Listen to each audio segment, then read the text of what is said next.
الحمدللہ رب العالمین والصلاة والسلام علی سید الانبیاء والمرسلین اما بعد اعوذ باللہ من الشیطان الرجیم بسم اللہ الرحمن الرحیم واقیموا الصلاة وآتوا الزکاة وارکعوا مع الراکعین صدق اللہ العظیم۔ اللہم صلی علی سیدنا مولانا محمد وعلی آل سیدنا مولانا محمد وبارک وسلم وصلی علیہ۔ سامعین و ناظرین محترم، آج زکوٰۃ کی اہمیت کے حوالے سے مختصر سی گفتگو کرنا چاہتا ہوں۔ زکوٰۃ اسلام کا اہم ترین رکن ہے۔ کلمہ پڑھنے کے بعد سب سے پہلا فریضہ نماز اور اس کے بعد زکوٰۃ ہے۔ دنیا کے ہر مذہب میں فقراء، غرباء، مساکین، مستحقین اور ضرورت مندوں کی امداد اور اعانت ہر مذہب میں ہے، لیکن اسلام نے اس کو ایک مستقل فریضہ قرار دیا ہے۔ زکوٰۃ اپنا مال اللہ کی راہ میں دینا، اور وہ بھی وہ حصہ جو اللہ نے اس کو متعین کیا ہے، اس کو زکوٰۃ کہا جاتا ہے۔ نماز انسان کی بدنی عبادت ہے اور زکوٰۃ انسان کی مالی عبادت ہے۔ زکوٰۃ کی فرضیت قرآن مجید میں مختلف مقامات پر اس کا ذکر ہے۔ قرآن اور نماز اور زکوٰۃ کو ملا کر تقریباً 32 یا 33 مقامات پر اقیموا الصلاۃ آتوا الزکاۃ اقاموا الصلاۃ ایتاء الزکاۃ ویقیمون الصلاۃ ویؤتون الزکاۃ، نماز اور زکوٰۃ کو ملا کر اللہ تبارک و تعالیٰ نے بیان فرمایا ہے۔ تو گویا یوں سمجھیے کہ نماز ایک ایسی عبادت ہے جو اللہ اور بندے کے درمیان تعلق رکھتی ہے، یعنی اللہ کے حضور بندہ جھکتا ہے تو یہ نماز ہے۔ اور زکوٰۃ وہ عبادت ہے جس کا بندوں سے تعلق ہوتا ہے، کہ ایک بندہ جب اللہ کے سے اپنا تعلق مضبوط کرنے کے ساتھ ساتھ مخلوق کے ساتھ اس کا حق ادا کرتا ہے اور اس تعلق کو نبھاتا ہے تو اس کو زکوٰۃ کہا جاتا ہے۔ زکوٰۃ کی اہمیت کا آپ اور ہم اس سے اندازہ لگا سکتے ہیں کہ قرآن مجید نے نماز کے ساتھ زکوٰۃ کو ذکر کیا ہے۔ حالانکہ نماز کی فرضیت تو مکے میں ہے، زکوٰۃ کی فرضیت کا حکم تو مکے میں آ گیا تھا، لیکن اس کے تفصیلی احکامات مدینہ طیبہ میں ہوئے اور مدینہ میں ہی زکوٰۃ کے احکامات آئے اور مدینہ میں ہی زکوٰۃ کی وصولی کا حکم شروع ہوا۔ لیکن قرآن مجید نے بار بار ان کو اقیموا الصلاۃ وآتوا الزکاۃ وارکعوا مع الراکعین واقیموا الصلاۃ وآتوا الزکاۃ وما تقدموا لانفسکم من خیر تجدوہ عند اللہ، اسی طریقے سے ہر جگہ پر اقیموا الصلاۃ آتوا الزکاۃ کہا، اور ایک مقام پر فرمایا واقیموا الصلاۃ وآتوا الزکاۃ واطیعوا الرسول لعلکم ترحمون، اللہ اور رسول کی اطاعت کرو، نماز اور زکوٰۃ ادا کرو تاکہ تم پر رحم کیا جائے۔ واقیموا الصلاۃ وآتوا الزکاۃ واقرضوا اللہ قرضا حسنا، اللہ کے راستے میں قرض حسنہ ادا کرو۔ واقیموا الصلاۃ وآتوا الزکاۃ ذالک الدین القیم، نماز کو قائم کرنا، زکوٰۃ کو ادا کرنا، یہ دین قیم، اللہ کے دین کا وہ مضبوط ترین فیصلہ ہے جو تمہارے ذمہ ہے۔ آپ اس کی اہمیت کا اس سے اندازہ لگائیں کہ نبی کریم صلی اللہ علیہ وسلم کے وصال مبارک کے وقت مختلف جو فتنے کھڑے ہوئے تھے، ان میں سے ایک ختم نبوت کے انکار کا فتنہ تھا،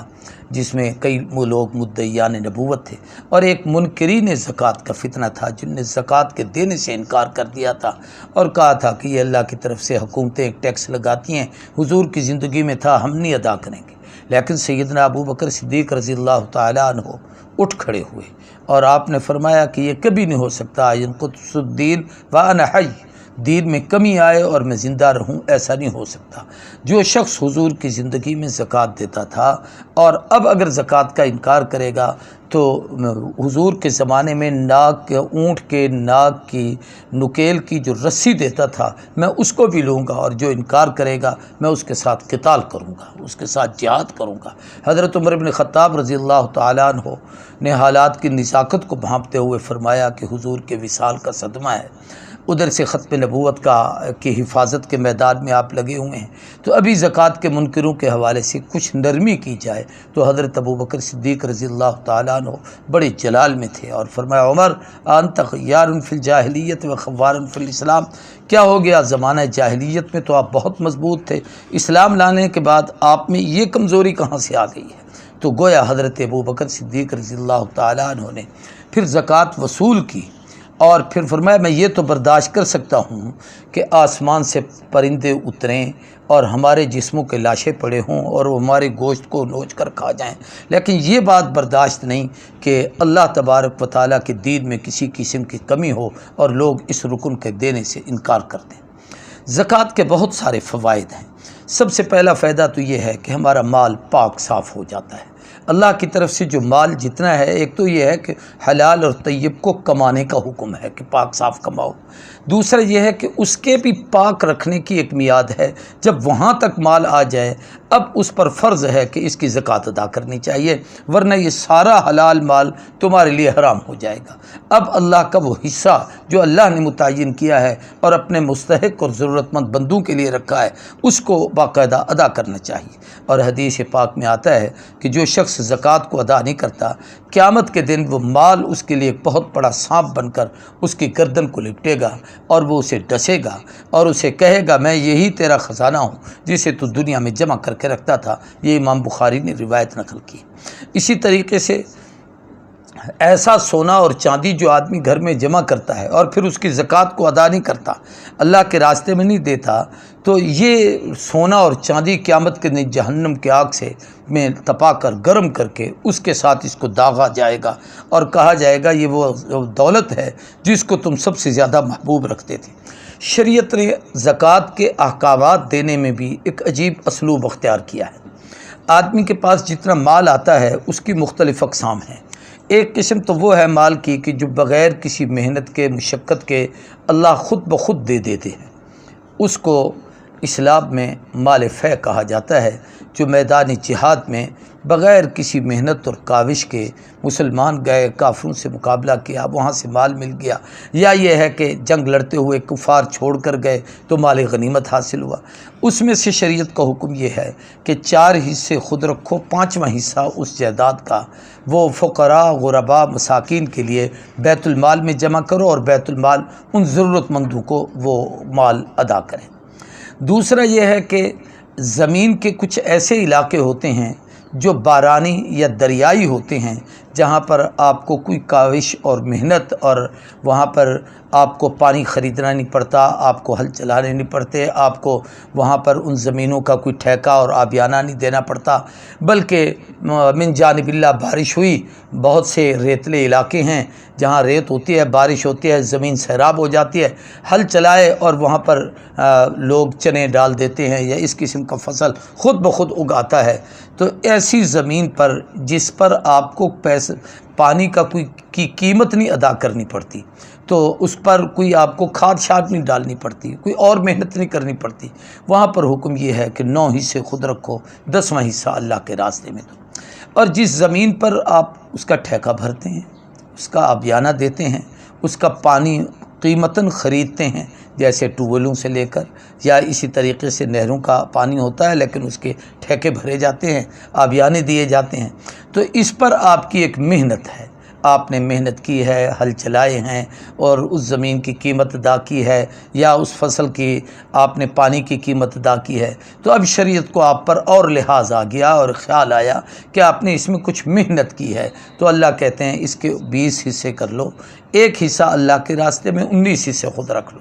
اور تیسرا مال وہ ہوتا ہے جس کے چوتھا وہ کہ جس کے اندر آپ پورا سال اس مال کو اپنے پاس محنت کرتے ہیں، تجارت کرتے ہیں، دکان پر بیٹھتے ہیں صبح سے شام تک۔ اس میں بھی اللہ کا کرم آپ کے شامل حال ہوتا ہے کہ آپ اگر سارا دن بیٹھے رہے اور کوئی گاہک نہ ہو تو کیا کمائیں گے؟ گاہک کو اللہ بھیجتا ہے، اس کے دل میں اللہ ڈالتا ہے، لیکن آپ چونکہ سارا دن بیٹھے ہیں اور پورا سال محنت کی ہے، آپ نے اس کام کاج کو سنبھالا ہے، تو اب اس مال کی جو آمد ہے اور اس کی جو آپ کی ملکیت ہے، اس میں جو مال آپ کے پاس ہے، اس سارے مال کو اکٹھا کر کے اس میں سے اپنے قرضے کو نکال کر باقی جتنا مال ہے اس کا 40واں حصہ، ان میں 39 حصے آپ خود رکھیں، 40واں حصہ شریعت نے اس کو زکوٰۃ کہا ہے، وہ اللہ کے راستے میں دینے کا حکم ہے۔ زکوٰۃ ادا کرنے والے کے دل میں ایک تو مال کی محبت اور حرص، یہ بیماری اللہ تبارک و تعالیٰ دور فرما دیتے ہیں۔ یہ ایک روحانی بیماری ہے کہ دولت کی ہوس پیدا ہو جائے، مال کا حرص دل کے اندر آ جائے اور آدمی اس کو چھوڑنے کے لیے تیار نہیں کرتا، کسی کو دینے کے لیے تیار نہیں ہوتا۔ تو ایک تو زکوٰۃ دینے سے یہ ہے کہ اللہ تبارک و تعالیٰ مال کی محبت دل سے نکال۔ دوسرا، فقراء، غرباء اور مساکین کی ضرورتیں پوری ہوتی ہیں اور ان کے دل سے آپ کے لیے دعائیں نکلتی ہیں۔ یہ بھی شریعت میں ہمارے لیے ضروری ہے کہ ہم ان غریبوں کی ہمدردی کر کے ان لوگوں کے ساتھ فائدہ حاصل کر کے فائدہ دیں ان کو اور ان کی دعاؤں کو حاصل کریں۔ اور زکوٰۃ دینے میں بھی اس بات کا خیال کرنا چاہیے کہ کوئی زکوٰۃ لینے والا آپ کے در پر آئے، جیسے ہمارے ہاں عام طور پر ایسا ہوتا ہے، فقراء، غرباء، مساکین، دینی مدارس والے یا مختلف فلاحی رفاہی اداروں والے، یہ لوگ جاتے ہیں وصول کرنے کے لیے۔ ہمیں زکوٰۃ وصول کرنے کا کہیں پر حکم نہیں، حکم یہ ہے کہ الزکوٰۃ، جس کی جو صاحب مال ہے وہ خود زکوٰۃ ادا کرے، وہ مستحق لوگوں کو تلاش کرے، ان کی فہرست بنائے، ان کی ضرورتوں کو سامنے رکھے، اس کے مطابق ان لوگوں کو جا کر وہ مال زکوٰۃ ادا کر کے آئے۔ یہ ہے اصل زکوٰۃ ادا کرنے کا صحیح طریقہ۔ اور ایک روایت میں آتا ہے، سیدہ عائشہ رضی اللہ تعالیٰ عنہ نے اپنے بھنجے اور عروہ بن زبیر کو حضرت خدیجۃ الکبریٰ رضی اللہ تعالیٰ عنہ نے بھیجا اور فرمایا، یہ مال لے جاؤ اور ایک مستحق فلاں جگہ پر رہتا ہے، یہ جا کر اس کے ہاتھ میں نہیں دینا، یوں رکھ دینا ہے۔ رکھنے کا کیا مطلب یہ ہے کہ اگر وہ آپ اس کو دیں گے تو اس کا ہاتھ نیچے ہوگا اور آپ کا ہاتھ اوپر ہوگا، اور حضور نے فرمایا الید العلیٰ خیر من الید السفلیٰ، نیچے کے ہاتھ سے اوپر کا ہاتھ بہتر ہے۔ تو اس کی یہ بیچارے کی کمزوری بن جائے گی، گویا وہ بھیک مانگ رہا ہے، اس نے ہاتھ نیچے کیا، رکھو وہ اوپر ہاتھ کرے اور اس کو اٹھائے۔ دوسرا فرمایا، اسے میرا تذکرہ نہ کرنا کہ انہوں نے دیا ہے، تاکہ کسی کو یہ پتہ نہ ہو یا احساس نہ ہو کہ یہ آدمی ضرورت مند ہے اور میں اس کی ضرورت کو پورا کر رہا ہوں۔ اور تیسرا فرمایا، اس سے کسی قسم کی دعا کی درخواست نہ کرنا تاکہ یہ معاوضہ نہ ہو جائے۔ تو اس بات کا احتیاط کر کے آج ہمیں مال زکوٰۃ ادا کرنا چاہیے اور مستحقین لوگوں کو تلاش کرنا چاہیے کہ کون کون مستحق ہیں، کہاں کہاں رہتے ہیں اور کتنی ضرورت مند ہیں، ان لوگوں کو وہاں جا کر ادا کرنا، یہ صحیح معنی میں زکوٰۃ ہے۔ زکوٰۃ کے لیے ایک نصاب شریعت نے متعین کیا ہے، 52.5 تولے چاندی یا 7.5 تولے سونا۔ اگر چاندی اور سونا موجود ہے تو صرف چاندی ہے، ساتھ کوئی بقیہ مال نہیں ہے، جمع نہیں ہے، نقدی نہیں ہے، مال تجارت نہیں ہے، تو 52 تولے 52.5 تولے چاندی تک زکوٰۃ نہیں، 52.5 تولے ہو جائے تو اس کا 40واں حصہ دینا پڑے گا۔ ایسی صرف سونا ہے آپ اپنے ملکیت میں، کوئی نقدی نہیں ہے، کوئی پیسہ نہیں ہے، کوئی کسی قسم کی اور کوئی جائیداد نہیں ہے اور کوئی ذرائع آمدنی نہیں ہے، صرف سونا پڑا ہے، تو 7.5 تولے تک معاف ہے۔ جب اس مقدار کو پہنچ جائے تو پھر اس کی قیمت بنائی جائے گی اور اس کا 40واں حصہ ادا کیا جائے گا۔ اب کچھ سونا ہے، کچھ چاندی ہے، کچھ نقدی مال ہے، تو پھر ان تینوں کو اکٹھا کیا جائے گا اور پھر اس میں چاندی کے نصاب کو سامنے رکھا جائے گا کہ اس کی ملکیت۔ ہمارے ہاں بعض دوست ایسا کہتے ہیں کہ چاندی بھی 52 تولے نہیں ہے جی لہٰذا زکوٰۃ نہیں، سونا بھی 7.5 تولے نہیں ہے لہٰذا زکوٰۃ نہیں۔ اس پر نہیں، آپ کی ملکیت میں کل کتنا مال بنتا ہے، نقدی کتنا ہے، سونا کتنا ہے، چاندی کتنی ہے، اس سب کو جمع کرنے کے بعد پھر اس کی قیمت کا اندازہ لگائیں گے، اس میں سے آپ اپنا قرضہ منہا کریں گے اور پھر جو باقی بچے گا اس کا 40واں حصہ وہ زکوٰۃ ہوگا اور اس کو اللہ کے راستے میں دینا یہ فرض ہے۔ اس مال کو مال زکوٰۃ کہا جاتا ہے اور جو اس کو حاصل کرتے ہیں ان کو مستحقین کہا جاتا ہے، اور جس پر زکوٰۃ فرض ہو جائے وہ مالدار کہلاتا ہے۔ جو خود اتنے مال کا مالک ہو وہ کسی سے زکوٰۃ لینے کا مستحق نہیں ہے، اس چیز کا اس کو احتیاط کرنا چاہیے۔ زکوٰۃ کے شرائط کیا ہیں، زکوٰۃ کے مصارف کیا ہیں، اس پر انشاءاللہ میں دوسری گفتگو کروں گا۔ وآخر دعوانا الحمدللہ۔